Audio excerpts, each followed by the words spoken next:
person gives you good sex and you find that even perhaps around the sex there was a lot of shared experiences, you guys genuinely had a good time.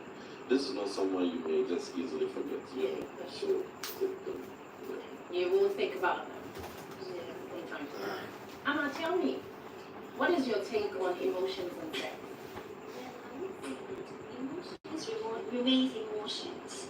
So far as you're having sex, it's not just for conception, but also for bonding purposes. So as much as I would agree with Ami, I think that before you can, people indeed detach. People are able to control themselves. But at the end of the day, there is something that reminds you of them. Now that thing that reminds you of them is what will make you want to have that again. So gradually we say friends with benefits, but it doesn't really end there. It goes then, I want more of it. Now friends with benefits is catching feelings. So the question then becomes, how many people have actually gone into short-term casual relationships with the goal that, oh, I'm just passing through, but they end up getting trapped? Exactly. Because of the emotions. It's because of the emotions. Because you can't detach the emotions from that. That's what I firmly believe. In as much as we have individuals who have that capacity to. And it's like because when you do it a lot of times, then it's easy for you to personally you feel like Indeed, and I'll refer you back to, there's this evolutionary phenomenon, we call it the war bride. So back in the day, when tribes are going to conquer other tribes, they kill all the men in the community, leaving behind the women. So those women have lost their husbands. But then the new conquerors go in and take those women. And eventually those women actually love their new conquerors. So you would think, say, a woman who was having her husband just murdered will probably not be able to connect emotionally with the very person who killed her husband. We find that the opposite is true. They actually fall harder for those people. Very, very interesting. Very interesting. I really liked all your answers. Now let's move on to something that I see happen a lot. I know how sometimes people meet without the intention of getting sexual. But then, there's this thing where you just start feeling a certain sexual tension between you and someone. It could be a co-worker, it could be someone from church, just a random person that you have no intention whatsoever. But then suddenly you find yourself, whenever they are near you, you're like, okay, all the parts of your body respond differently, like, okay, there's definitely something here, And in situations like that, how do you maneuver? That there's sexual tension between you and someone, and you can tell that it's mutual. Confront it. I'm feeling you. What do you think? If it's reciprocal and it's mutual, confront it. If you should confront it, then you should confront it. Because what if this is somebody that you shouldn't be having sex with? What if they are married, they have somebody, or like, are we talking? That's your friend's man. Because it's a lot, like she said, in any situation. In any situation. So it shouldn't be that every single time you feel sexual tension towards someone, you have to confront it. What if it's your teacher? Like, it could be. How old are you? Like maybe in uni or something. In uni. In uni, you're an adult, no? Yeah, but like, I'm just even teacher-student relationship. Correct. The consent, the lines are blurred. Very. It is criminalized, in fact, in most parts of the world. But it's a very common dynamic where you find the mentor and the mentee, because generally speaking, once typically a male assumes the role of a mentor, it is setting the dynamic for that sexual tension to go. Like, I am leading you, I am showing you competency. These are all very much traits that a lot of women will find arousing. So initially, maybe it may begin as a very casual professor-student relationship, but you can see over time when it happens. That's why there are laws against such relationships, but it's only predicated on our animal instincts and emotionality. Yeah, because I think emotions is a big part. When you feel emotionally connected to something, you start to like the sex. I think there's no way you put two people in the same working environment for a year, okay, if you have two fairly decently attractive people, male and female, working in the same environment, which may require them to engage physically for whatever reason, maybe they work alone, eventually, Okay, sexual tension is going to that's go. true. But let me also chip in this. Before the attention would even start popping up, there is always a need to be met. So there is a relationship, casual, professional relationship going on. Then the man realizes the woman, the other lady or the other party gives him peace of mind. That's support. What is peace of mind? When I hear that, It's more like when I hear that, I'm like, okay, anytime I hear that, I don't know. I don't know. I feel like it triggers me when people say that.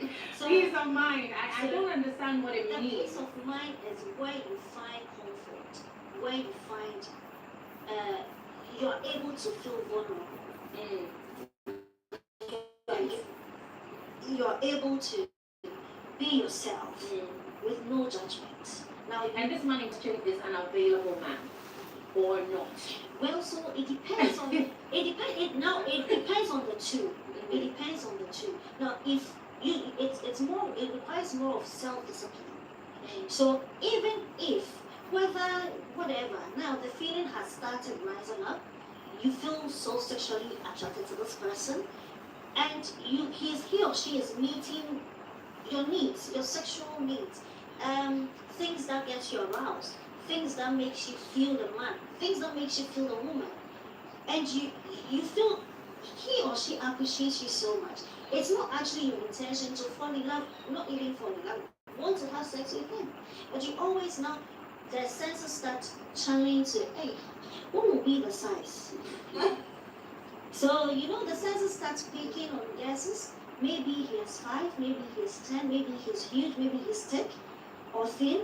So you would now start, you start developing the desire to want to explore. So now it still comes back to being self-disciplined. The ability to be self-disciplined, to control yourself, it helps. Yeah.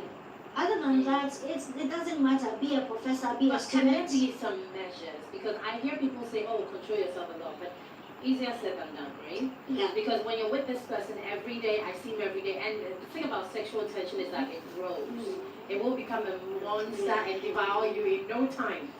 Because once you continue seeing the person and seeing the person and seeing the person, and then, sometimes, like in a working environment, they're touching on your shoulder a little bit, they are leaning over your shoulder a little bit, they are doing, not sexually, but for work purposes.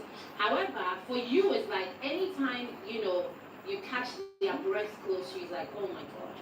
You know what I mean?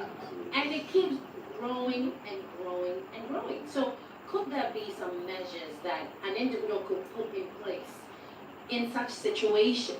Because then you can't just say, oh, self-control, control yourself. I don't know how anybody's able to go with that measure. Way to be in each other's space for a while. But that would be difficult. Because give it to me and I see that now this is so strong and this is somebody I cannot do unless I decide that's okay. That's the consequences. Let's play around. But if I know I cannot do it, maybe I'll find a way to, like, I need maybe a week from you. Yeah. Figure it out, like a week. Are you going to quit? No.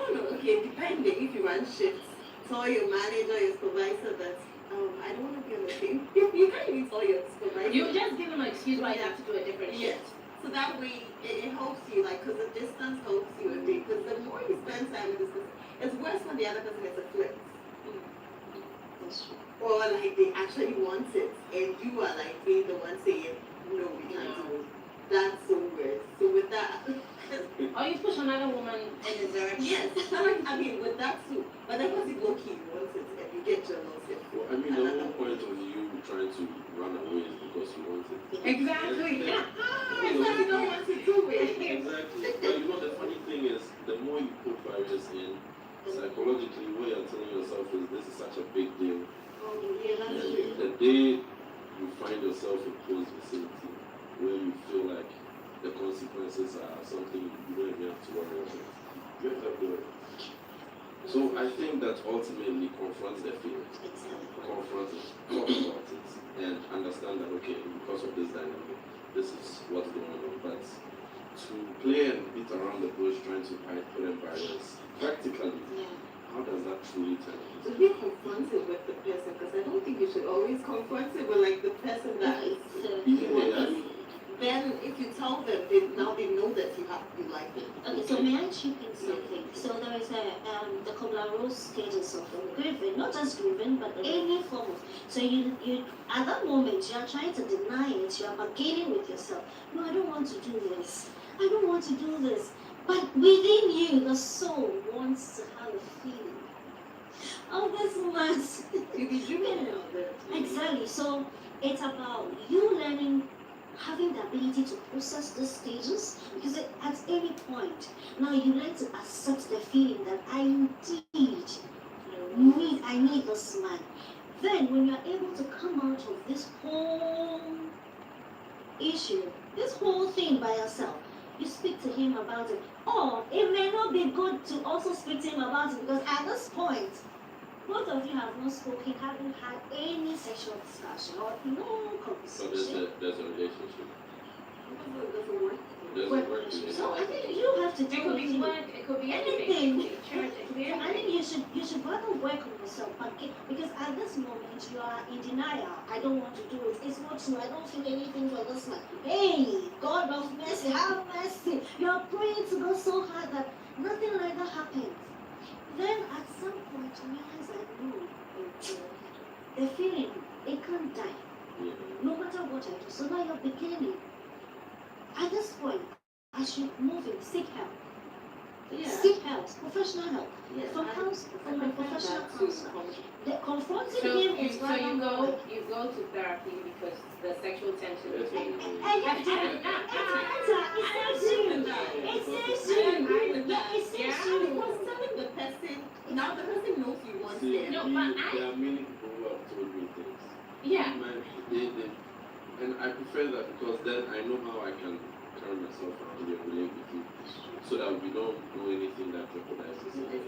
Because a lot of situations, the other person wants to do it. More of It's you so- putting yourself back. So acknowledging and talking about it, it's like, okay, then let's do it. Okay, but I mean, won't you say that in a lot of cases, when it comes to sexual tension, it's something that two people are feeling at the same time? Not in all cases, but in most cases, because of whatever reason. I think that I might mention something about, or was it Dr. Zach, about how typically for women, right? We want a man that's more than us, right? So he's more intelligent, he's stronger, he's more this, he's more that. Typically women want that, right? Men on the other hand also would want somebody that they can shield and protect and this and that. So sometimes when the both of you on these ends find that in each other or perceive that in each other and something starts building, usually it's like I see you, you see me. But nobody's saying anything. But we know exactly what's going on. Yeah, because majority of human communication is subverbal. We don't actually vocalize most of our communication. You see somebody coming at night, running towards you, your instincts will tell you that this person may cause me harm, so let me find a safe spot to be in. It's the same thing. You find yourself in a working environment, you have a leadership role as a man, you are directly responsible for a very gorgeous and attractive female, and she's equally looking up to you with reverence. So eventually that creates the environment for sexual escalation. And you will perceive the tension. It is palpable. Oh yeah. And you definitely don't want both of you to You be can doing cut sex. it with a butter knife. When the two people are there, you can tell that, oh boy, there's some heat here. Alright, so Dr. Zach says you should confront it, whatever feeling this is. Talk to the person. Half the time they are feeling the same way. So that if it's a forbidden fruit, you will know how to deal with it. Absolutely. However, if it is not a forbidden fruit, then hallelujah. Then you're free to just You know how the edge to explore it is so high when you talk about it and it's so forbidden. You're like, now I'm looking for a great avenue to do it without getting cut. But you see, the reality is people will do it regardless. How Yeah. many times have people been prosecuted for sleep, having sexual inappropriate sexual relations with their students? And I mean, we've heard all these stories. Even if you look at last year, that scandal with Yeah. that man at the bank and this national Yeah. assembly, Ecosoda. Yeah, In we hear fact, it all the time. so whether or not you want to do it from a standpoint where it's moral, it's acceptable, that's something you can discuss once you confront it. But whether or not that happens, people will continue to do it. Right. Alright, okay, so let's cross over to just fabulous sex, fantastic sex. Which I think everybody deserves it. Yesterday I caught on a podcast where Tiwa Savage mentioned that she's never orgasm. And I thought, That's wow.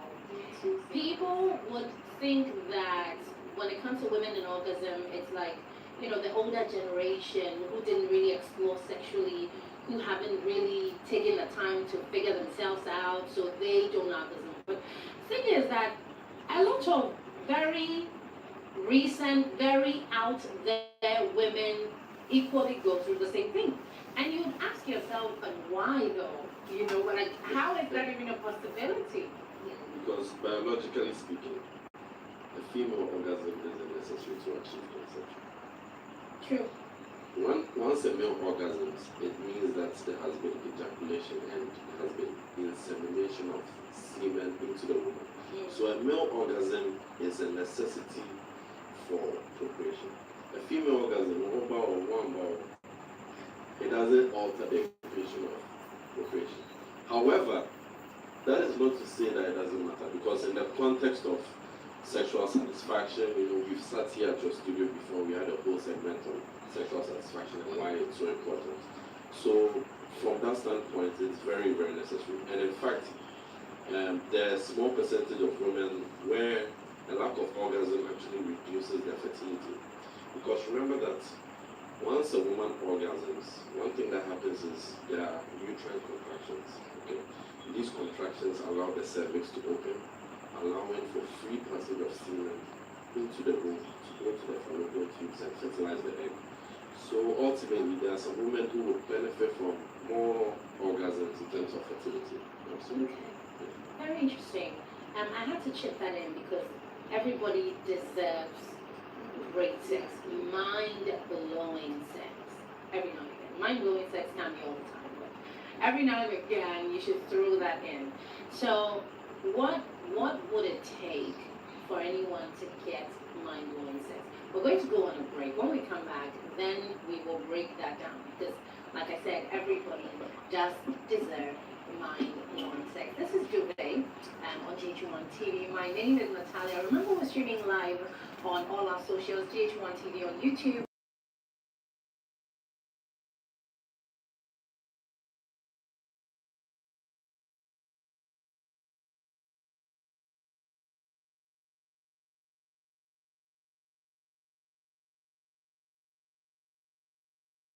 You can call us and contribute. We're going for a quick break. We will be right back. Just stay tuned.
And tonight we're talking everything sex. Before the break, and the question was how I do. One of the things that a lot of people say to me because I sit on the show is like, but Natalia, of all the things that you could do and talk about, why sex? And I said it's one of the most important things because after all that's said and done, right? After everything, everybody retires to their bed in the hopes that there will be someone to calm them, comfort them, give them great orgasms so that they can get enough vitality, to continue the following day. Because listen, whether you're finding a cure for cancer, whether you're a president, whatever, whoever, at the end of the day, you will get in a room in the hopes that somebody can give you something to help you out. And I believe that this is a very, very important conversation. So, Dr. Zach, let me start with you. How can anyone achieve mind-blowing sex? How can anyone achieve mind-blowing sex? This is something we have to really think about. Okay, so mind-blowing sex, by definition, we mean that sex that leaves an indelible memory in the hinterlands of your mind. Just say 5 years, 10 years down the line, you will still be thinking about this sexual episode. And yes, sir. So, in order to achieve that, you must first of all ensure that there's compatibility with whoever you're going to be having it with, and that you have adequate body confidence and confidence in your self-image to be able to actually be present in the experience. Now, there comes a question of execution. This mind-blowing sex we are talking about, how is it going to be executed? Will mind-blowing sex be a quickie? It's unlikely. Mind-blowing sex is most likely going to be an event that, even though there can be an element of spontaneity, was still planned to a degree, where you are in the comfort of your home, in your bedroom, and you go on with the foreplay, you build up the tension before you actually start engaging in the act and doing what your partner finds arousing, and that comes through that communication aspect of it. So I think we have to look at mind-blowing sex in the context of getting everything together, having the right tools and resources before we can execute. Because how can anyone have mind-blowing sex? That's question mark. And it's also subjective to a degree. If you one or two positions, they're okay. Papa with your call. It blew their mind. But others who are sexually experienced and have had diverse, should I say, fetishes fulfilled, you probably need a higher threshold for them to achieve mind-blowing sex. So contextually, it will probably be subjective. Yeah. Subjective. All right, so I'm going to move on to Amishika, but before that, let me tell you about Diblong Ginseng Energy Drink for Men. Now, it is a revolutionary and innovative product created to increase the performance of men and accentuate pleasure. So if you're a man looking for pleasure or you want your pleasure heightened, Diblong is for you. It balances your hormones, improves your immune system, and increases your libido and stamina as a man. It contains special ingredients, including ginseng, that is obviously very famous for increasing male vitality. It is alcohol-free and herbal-based.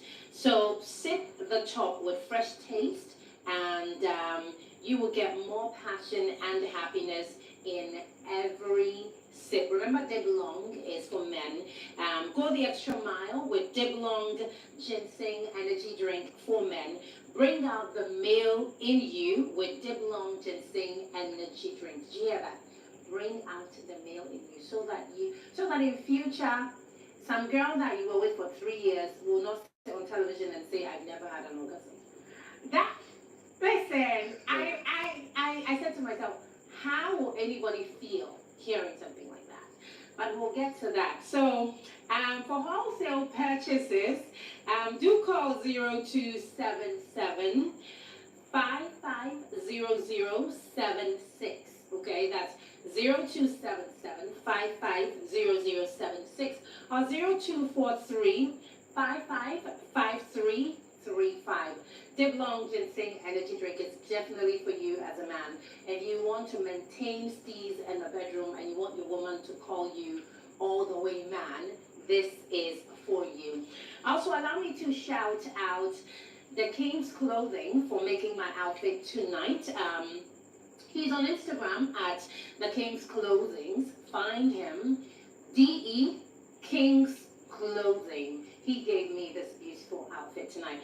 You can call him on 0536 094 123. Okay, 0536 094 123. This is Duvet. The conversation continues. My name is Natalia.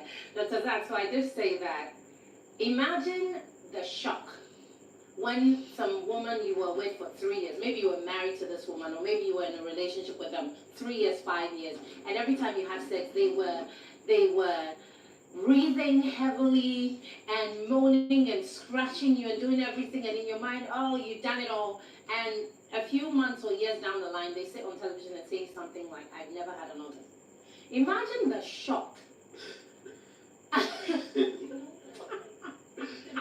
You can scratch a man's back and moan and do all that because of great pleasure without reaching the peak. And it won't be that you're faking. That's also factual. So she says she has never had an orgasm. Natalia, is she talking about in her whole adulthood and existence? We'll have to ask her that. And we have to find out. So maybe she's done it on her own, or maybe she enjoys sex. No, just she does not actually have an did orgasm. say on top of that that she doesn't even own sex toys. She never does that. Okay, okay. So she's not in that department of sex toys. Okay. But she's never had, obviously, an orgasm from a man. Okay, so from a man, but Yeah. she has probably experienced it masturbating.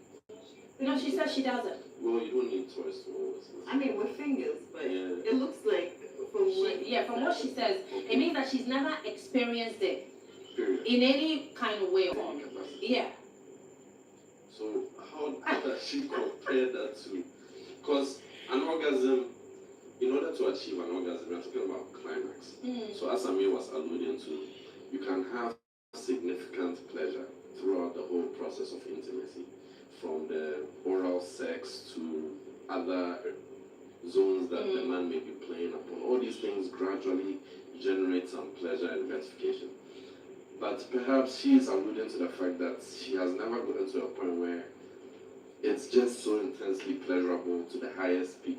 She's probably never experienced Where that. she feels the orgasm. Yeah. Because I feel like as a woman, you can have orgasm in so many different ways. I remember I traveled once and used this washroom that, when you flush it, oh my God. It automatically blows the water up your home. It's so nice. And imagine how I sat there and how long I sat there for. Finish the water. Seriously. I mean, there's so many ways. The shower head, so many ways. Even working out. Yeah. Like to get orgasms when they work. Because I feel like as It's women, nice. there's so many ways that we can experience orgasm. I feel like men, on the other hand, are limited in the ways that they can achieve orgasm. Because if it's not a hand job by yourself, or getting a woman with you to maybe blow you, or you can stick it somewhere, then you're limited. But with women, it's limitless. There's so many ways that we do. Listen, this is You know about the television. squeeze and thighs? Yes. The centribation. Yes. I know you can sit by yourself and have an orgasm. Look, use your mind to You can just sit. You can just sit by I yourself used to do that, yeah. and have an orgasm. That's interesting. Yes. No, that's the beauty. So Orgasm it's not that look Orgasm on demand. Yes, Amma, you want to say something? So I think that the upbringing, cultural differences, the environment has played major roles in these issues that we are discussing. Because not many women even know what orgasm is. Not many women know that having sex is about you being relaxed, enjoying the moment, being in the moment, feeling the moment to the max, and just tell yourself, I want to be sexually satisfied. So it takes a lot of education. As much as we all agree that it's actually weird to hear a woman say that, there's the need for a lot of education because our culture has its own way of downplaying a lot of things, especially when it comes to sex. Talk about sex, you're seen as something else. Talk about anything sexual, it's something else. So a lot of education needs to go on. A lot of it. Because people don't really even know that, okay, when it's an intense feeling, that is orgasm. Or when it's getting there. Like when you have it, when they finally have it. Today, I was doing my nails, and my nails vet was telling me she recently had her first orgasm, and when she got it, she was like, "Wow, this is it." You would know in your body, you know that I'm there. So I feel like you just know. You just know, but You it takes you paying attention. Not necessarily. So No, like I mean, it depends on the kind of orgasm. Yeah, Because there, exactly. some people have experienced a lot of clitoral orgasm, but never a vaginal orgasm, right? Because it's different. Obviously, a vaginal orgasm is Like that is what we all aim for because it's so different. And I also know people who have said to me that I never maybe they're married, right? Or maybe they've had maybe 3 relationships and they're married to somebody, but they would tell you that the only time I had an orgasm, vaginal orgasm, was with just this one person. Yeah. And if I ever go to him, I'll get that, but nobody else gives me that. Yeah. It could be the connection, the You know, there's always something. As well. So it's like you.